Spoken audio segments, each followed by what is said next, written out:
Hello, welcome to Our Given Purpose, the YouTube channel. Thank you so much for being here.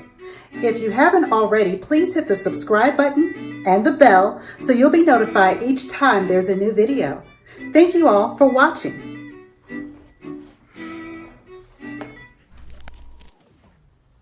Hello everyone, I'm Tori. Thank you all so much for joining me. I wanted to recap this week. Today, it's Saturday, and I had hoped to have this video up yesterday. This week I did 3 different podcasts and also 3 different articles that were uploaded onto the website as well as iTunes and Google Play. I will have all of that information linked for you below. The Posture of Hope, which focused on Luke 18, the Posture of Patience, which was John chapter 5, and the Posture of Faith, which was Luke 7. Today, I just want to discuss the blind men from Luke chapter 18 because it keeps welling up in my spirit, and I know that there's something is more that I need to give in this. And there's also more that I need to receive. So I want to just take a moment and just discuss and also recap this whole week. So grab a cup of coffee, a cup of tea, water with lemon, ginger, cucumber, and come on back. So with this week, which was really, it was a cascade, it was a lot of stuff happening. A lot of writing, a lot of preparation, a lot of studying. And when we get to a point where we have a lot to do, anytime somebody comes in and wants to or needs us and they pick at it, it just really it makes it more difficult. And sometimes we end up, or I ended up, giving out of my emptiness. And that's a little bit of what I wanted to discuss really quickly that goes along with the study. So I had an opportunity. I was taking just a breather. I said, you know what, I need a break. And I try not to just do idle things. So I had listed that I wanted to look at a workshop that I had saved. I said, okay, I don't have time to watch this now, but I want to look at it. And Kia Stevens of Interested Women, again, I will link that below, on Facebook, had a workshop with Devon Oakman Bolden. Again, I will link this. And I thought it was really interesting because she's a ghostwriter. And I said, that's so intriguing. And I would love to learn more about that.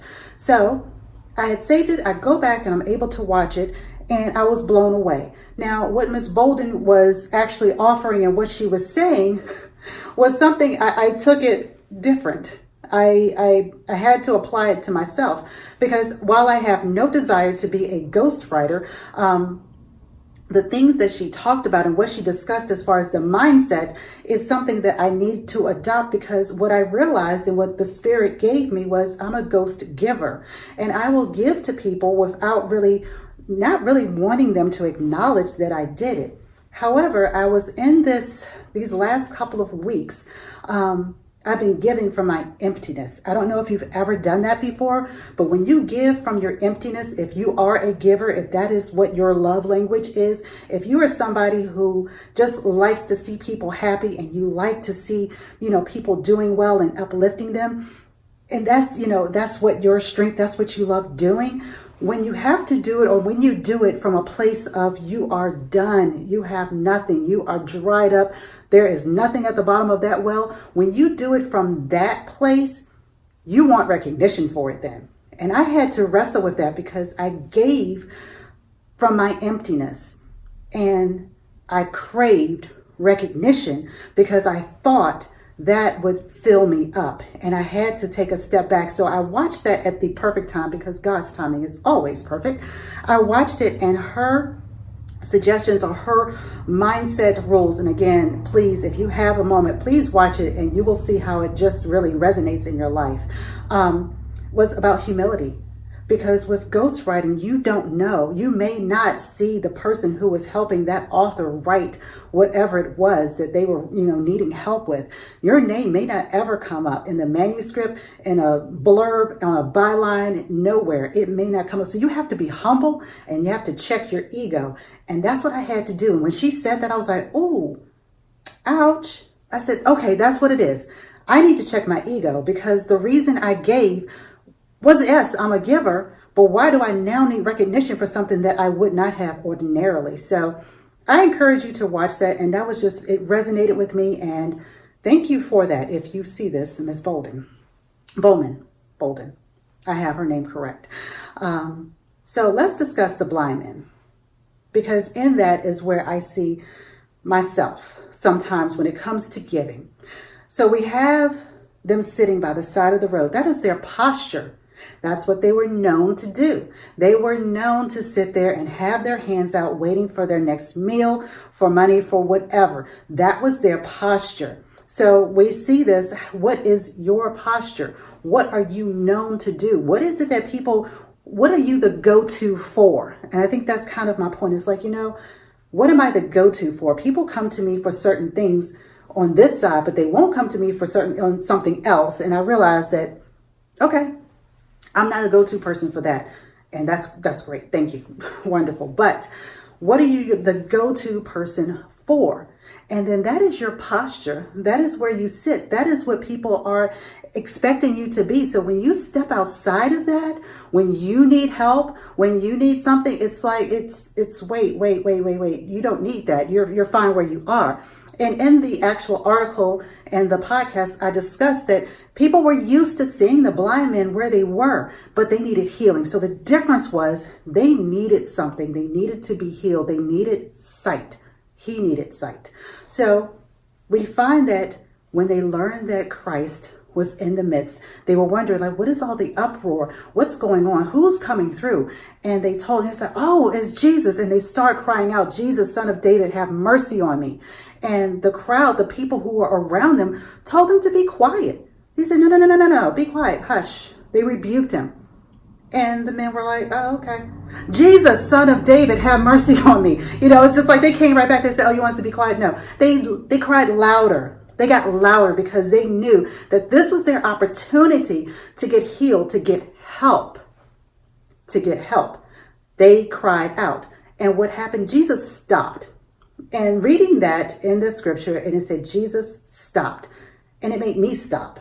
And I said, we have to remember that when he was coming through, there were throngs of people. And he heard the blind men crying out. And he stopped.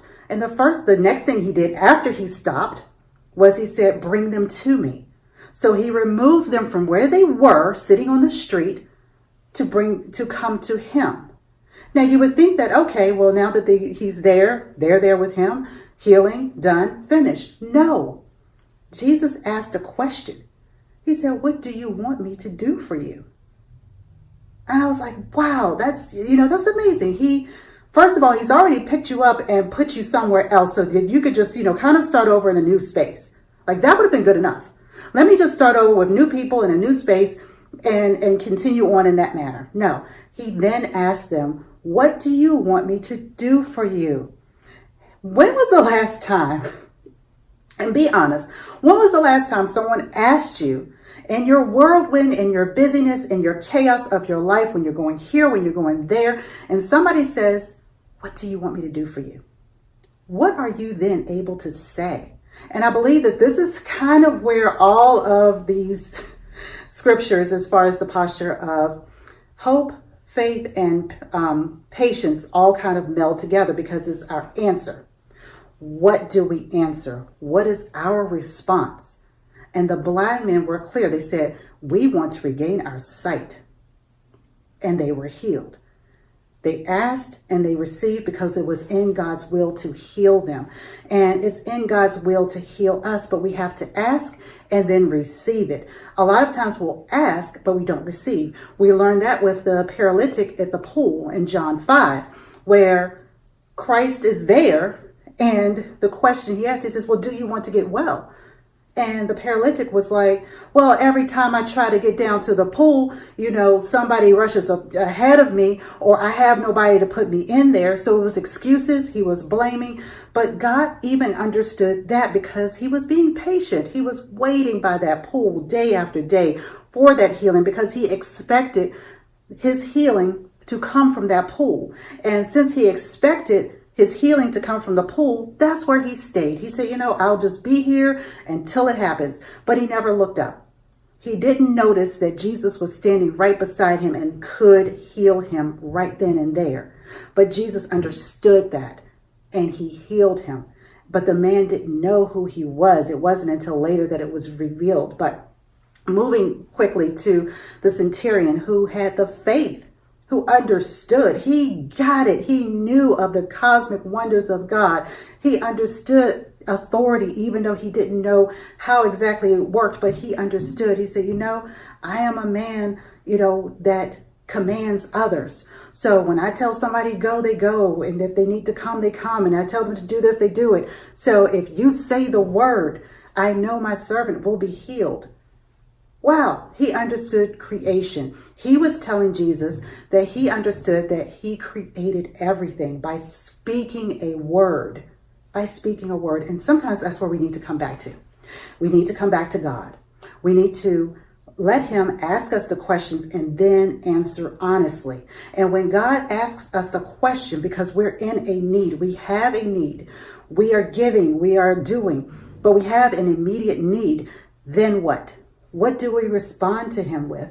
What are we saying to ourselves and to others? If someone asks for our help, are we willing to accept it? Or are we thinking in the back of our head, we're going to have to redo that because they're not going to do it the way I do it? Or they're not going to do it right, so I'm going to have to end up redoing it anyway. Guilty. I do it all the time. I'm guilty of that. But when somebody asks, if you're praying, God, help me. Lord, I need you. Lord, please show up. And then when he does, because of the form of that help, because of the people who offer, you say no. You say, no, I don't, I'm going to figure out a way to do it on my own. And that just leaves you depleted.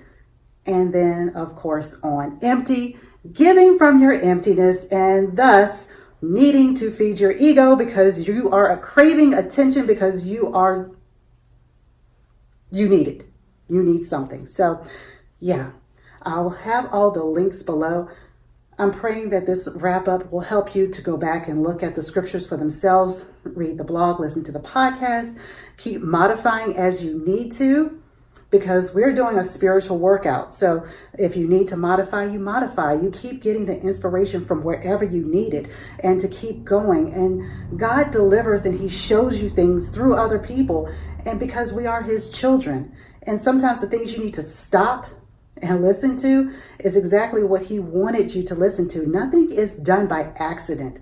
I believe the things that happened to me this week and the last week also was divinely orchestrated. So I am delivering this to you as a hope of helping you to say, you know what, I need to stop and I need to answer the question. Am I answering the question, or am I blaming someone else for the circumstances that I find myself in? So I hope to see you all in the next video. Have a fantastic weekend, a fantastic Sunday, and I will see you all very soon. Thank you for watching.